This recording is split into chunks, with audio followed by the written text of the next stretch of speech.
What's going on, guys? Welcome to another episode of Smash JT. It seems like the golden age of gaming just keeps going. There is a war of next generation consoles on the horizon between the PlayStation 5 and Xbox Series X, not to mention the Atari VCS and Intellivision Amico when those make their ways to the market as well.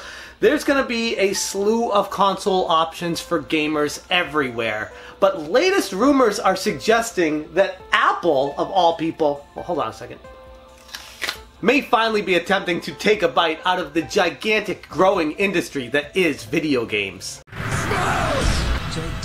With all rumors discussed on this channel, please take it with a grain of salt. There is nothing confirmed. We have no facts in front of us. It is strictly based off of rumors, hearsay, and people who are reputable with leaks. And based off of what reputable leaker Mari QHD said on Twitter the other day, Apple is working on an ARM console. And if you're not familiar with what an ARM processor is, let's back up real quick and cover that just so we all are on the same page. Typically, ARM processors are used in consumer electronic devices like smartphones, tablets, multimedia players, and other mobile devices such as wearables. Because of their reduced instruction set, they require fewer transistors, which enable a smaller die size for the integrated circuitry. So they are far more flexible when it comes to going into a device. They're smaller, more compact, and are still able to process a ton of stuff all at once. Now, an ARM-based system doesn't necessarily mean it's going to be a console, but when you say it's an ARM console, that makes people start thinking that it has to do with video games. Now, I've been doing a lot of thinking about this and why right now kind of makes sense for Apple to jump into the video game industry, and why I do kind of believe Mari QHD here on this leak. Obviously, Apple's not going to be ready to directly compete with Microsoft and Sony in the holiday 2020 season, but that doesn't matter. Look back at the original Xbox, where that debuted a year after the PlayStation 2 and still competed directly against it. It was just later when it came to electronics, and there was a lot of positives to being late to the party.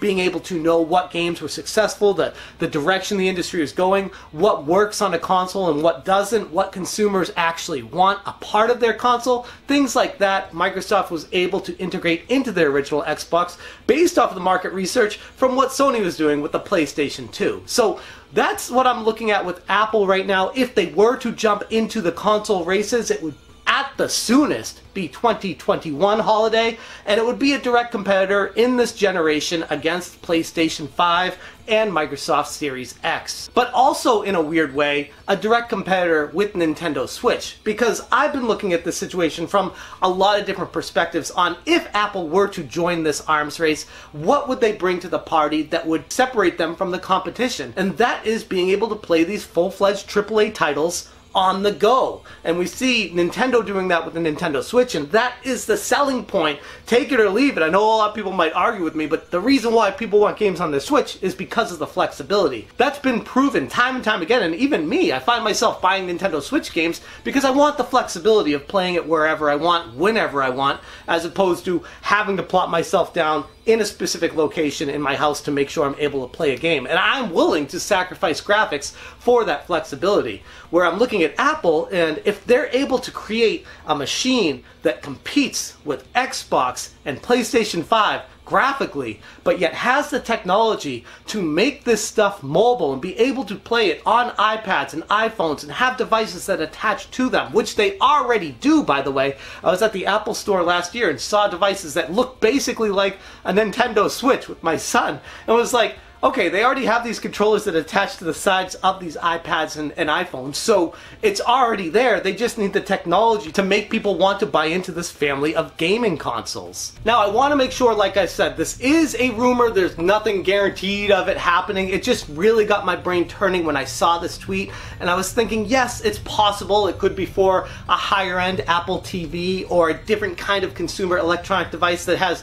nothing to do with video games, but starting to piece all the information together and what makes sense right now. And if Apple were ever to join the front lines of the video games fight, the battle for first place with AAA consoles, this right now is the prime opportunity to do that. Apple has all the money in the world. They're flexible enough, just like Microsoft was when they had the Xbox back in the day debut, to lose that money and still keep going. This is something that is a long-term investment that they would see growing the family of Apple products, bringing people into their marketplace by being able to sell that video game console and link it to phones and make people with Androids consider switching into the iPhone family of games. Things like that. I'm not saying you have to do that or that's what Apple's end game is, just saying that's a portion of the pie that definitely would make sense for them to do so. We all know that entering the video game market from scratch is not an easy thing to do by any stretch, and the number one thing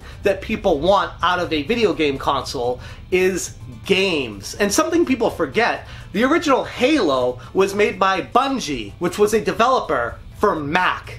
Interesting little tidbit right there, because that shows right there that there was an extremely strong desire for gaming on the Mac back then when it debuted. Moving forward to this point after Microsoft bought Bungie, it got me thinking that right there is proof of concept that people want to be able to play these games on their TVs. Bring them under that gigantic video game umbrella that is console gaming. But if Apple were to want to join the arms race and get these games, they're going to need to invest in some serious game companies to start turning some heads.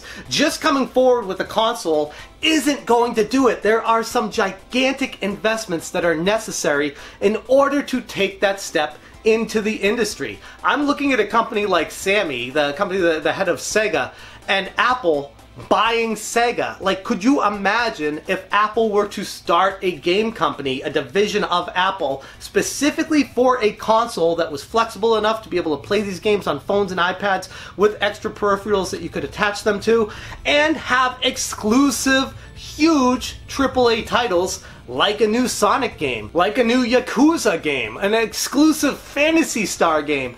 Like, these are some crazy, gigantic brands that would draw some crazy attention to get people to migrate and have their interest perked for a new console. And all of this video is definitely conjecture, like I've said, but it just got my brain turning when I saw this tweet from a reputable source saying that Apple is working on an ARM console. And holy crap, if I didn't see Xbox do this before, a year later after the PlayStation 2, I don't think I'd necessarily think it had that much legitimacy to it. But it's happened before, where a next generation leap came way later. And this is one of those situations where the PlayStation 5 and Xbox Series X could debut holiday 2020, and then a full year or even 2 years later, Apple could come out with the Apple Pippin 5.0, the iApple, whatever they want to call it.